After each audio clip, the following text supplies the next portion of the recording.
किराड़ी विधानसभा में एक ऐसे शख्स के साथ बैठे हैं जो आज किसी परिचय के मोहताज नहीं है। वो जिस गली, जिस चौक, जिस चौराहे पर खड़े हो जाए, लोग उन्हें एक देवता की तरह पूजते हैं वहां पर, क्योंकि उन्होंने क्षेत्र की जनता के लिए काम ही ऐसे किए हुए हैं।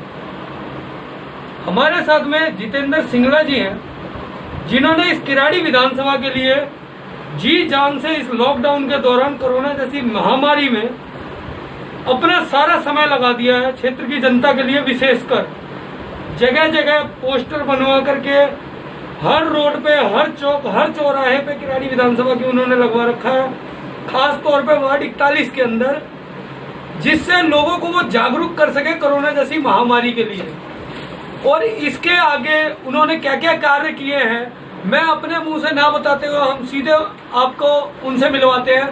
जितेंद्र जी, सबसे पहले तो मैं आपका शुक्रगुजार हूं कि इस पिछड़े क्षेत्र किराड़ी के अंदर आज आपने लोगों के लिए बहुत से कार्य किए हैं।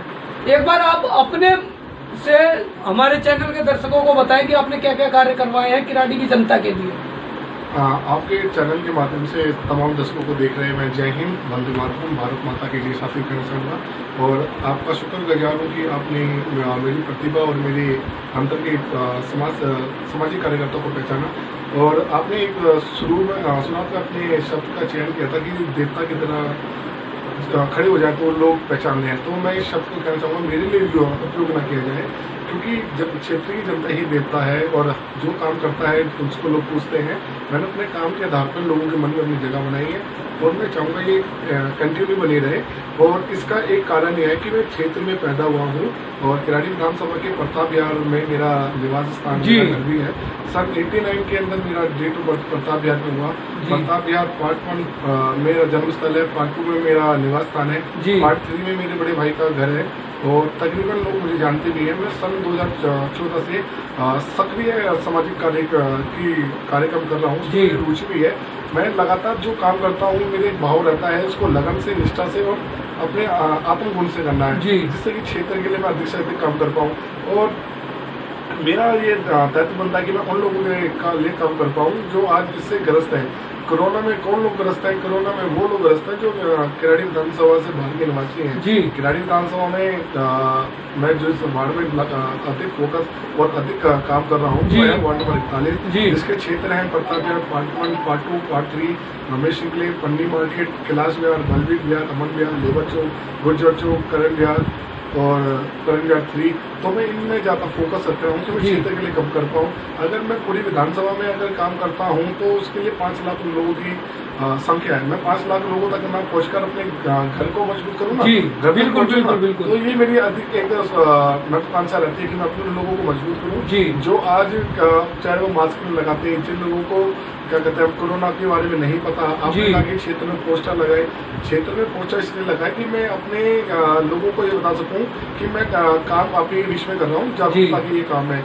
आज हम सैनिटाइज की मशीन भी लाए हैं, सैनिटाइज का केमिकल भी लाए हैं और ये सैनिटाइज के अगर हम किसी भी घर में जाएं तो 10-10 रुपए भी अगर मांगे तो वो लोग दे देते हैं। 500 घर अगर हम आज आसानी से कर देते हैं। डेली के जो मैं घर कर पा रहा हूँ 700, 800, 1000, 1200 भी पहुँच पा रहे हैं।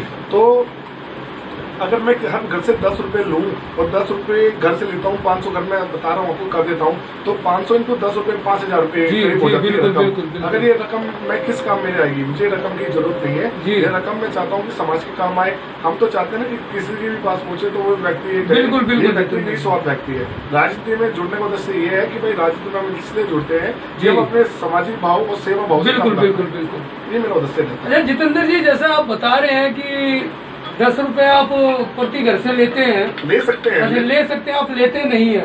हाँ। आपने पीछे बहुत से घरों में सूखा राशन भी पहुंचाया था, तो वो सूखा राशन आपको ये सारी चीजों की सपोर्ट कौन करता है? एक बार हमारे दर्शकों को ये भी बताएं। मैं ये कहता हूँ कि हम जो राशन वितरण करते हैं इसके लिए क्या कहते हैं, हमारी टीम में बहुत सारे ऐसे लोग हैं जो काम करते हैं। हमारे आसपास के हमारे फ्रेंड्स हैं और कुछ अमन विहार में मेरे फ्रेंड सर्कल है, करण विहार में है, प्रताप विहार में एक हमने एक टीम भी बनाई हुई है, ग्रुप भी बनाया हुआ है और जिसका ग्रुप का नाम है भाईचारा। और हम जो काम करते हैं उसमें हमारी मदद मेरे बड़े भाई करते हैं, जी। हमारे पड़ोसी करते हैं, और कुछ मैं अपना भी फंड लगाता हूँ, जिसका जी। उद्देश्य ये होता है लोगों के भाव से काम कर पाना, लोगों की सेवा भाव से काम कर पाना। करना। और हम उन लोगों को एक क्या कहते हैं आईना दिखाना चाहते जी। हैं जो सामाजिक कार्यकर्ता का अपने ऊपर टैग लगा लेते जी। हैं और सामाजिक काम नहीं करते सक्रिय तौर जी। पर। आज लोगों को सक्रिय तौर पर बहुत ज्यादा जरूरत है उन जी, बिल्कुल, समाज सेवियों बिल्कुल। की, जो क्या कहते हैं मैं समाज सेवी का काम करता हूँ, जी। मेरी प्रतिष्ठा ज्यादा है। जी। अगर आपकी प्रतिष्ठा है तो आप क्षेत्र के अंदर बाहर निकलिए, अपनी गाड़ी से बाहर निकलिए, अपने एसी वाले रूम से बाहर निकलिए, जी। उस लेबर के पास जाइए जिसके पास एडजस्ट फैन भी नहीं है, जिसका एक छोटा पंखा नहीं बिल्कुल, है। बिल्कुल। मैंने ऐसे काम भी किए हैं, मैं लोगों के पास जाकर मैंने उनको पंखा वितरण भी कराया है, जी। उनको मैंने मास्क भी दिए हैं, मैंने जी। उनको सैनिटाइज भी करवाया है। कुछ लोगों के आज मुझे फोन भी आते हैं तो मुझे कहते हैं भाई कि आप हमें राशन देने के लिए कुछ क्या कहते हैं वो दे दीजिए, क्या कहते हैं सुविधा दे सुविधा दीजिए। दे तो मैं उनको बोलता हूँ कि भैया आपके आसपास में बनारस का है, वहाँ जाइए, अमन विहार का जी। किराड़ी में किराड़ी सरकारी का स्कूल है, सरकारी सरकारी लगता है, स्कूल, वहाँ जी। जाइए, जी। इंटरनेट स्कूल के बड़ा स्कूल है, वहाँ जाइए।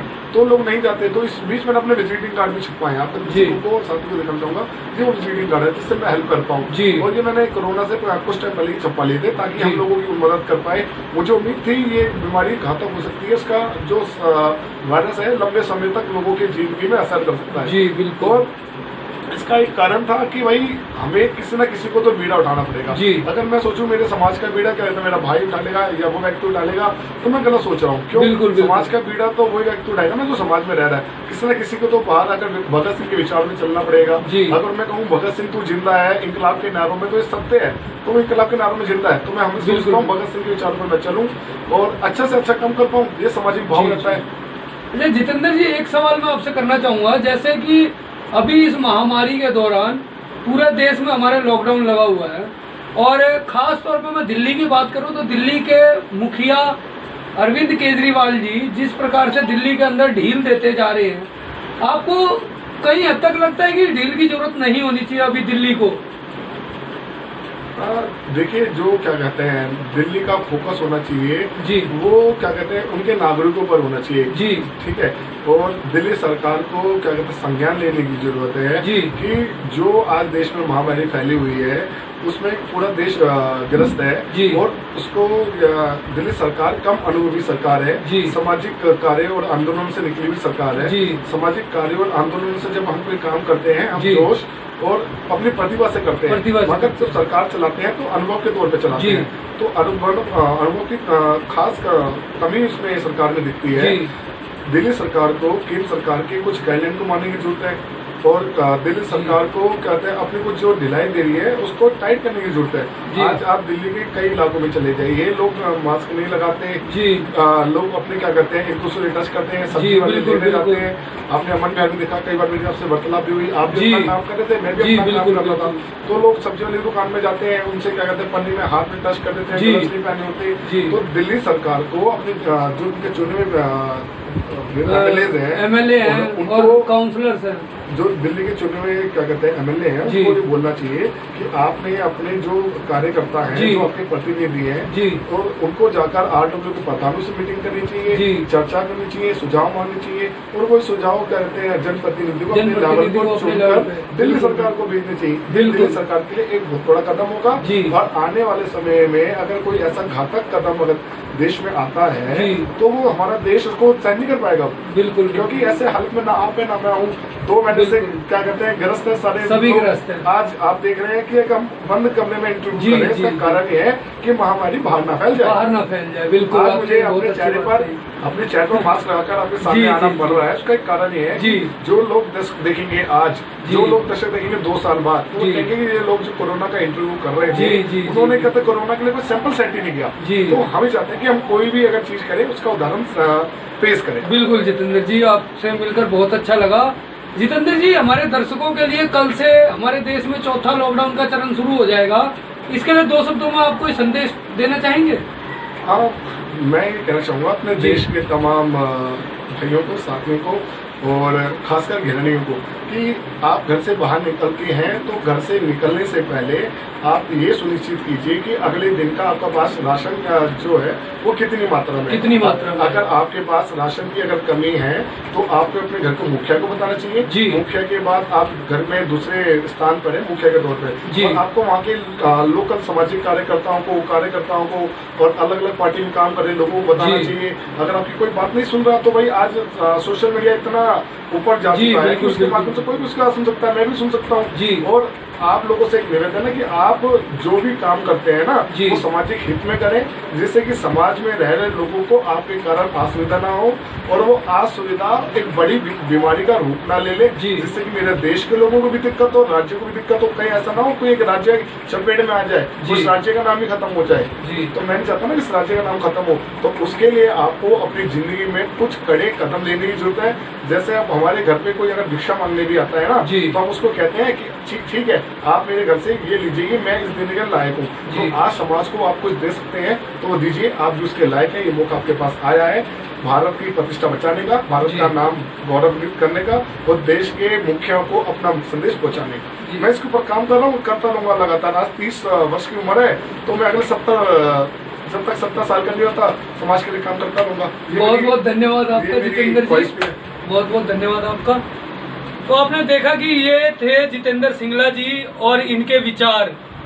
जिस व्यक्ति के विचार इतने धनी हो वो व्यक्ति भले ही अपनी जेब से धनी नहीं है लेकिन मन का बहुत धनी है कि इनके पास में जो भी अपनी समस्या को लेकर के आता है विधानसभा से, उनकी समस्या का निवारण ये अपने स्तर पर जहां तक हो सकता है वहां तक कराते हैं। ऐसे ऐसे समाज सेवियों से मैं अपने चैनल के माध्यम से आप सभी दर्शकों को मिलवाता रहूंगा। इसी कड़ी में कैमरा पर्सन सुरेंद्र सिंह के साथ मैं चंदन कुमार झा, किराड़ी विधानसभा, दिल्ली।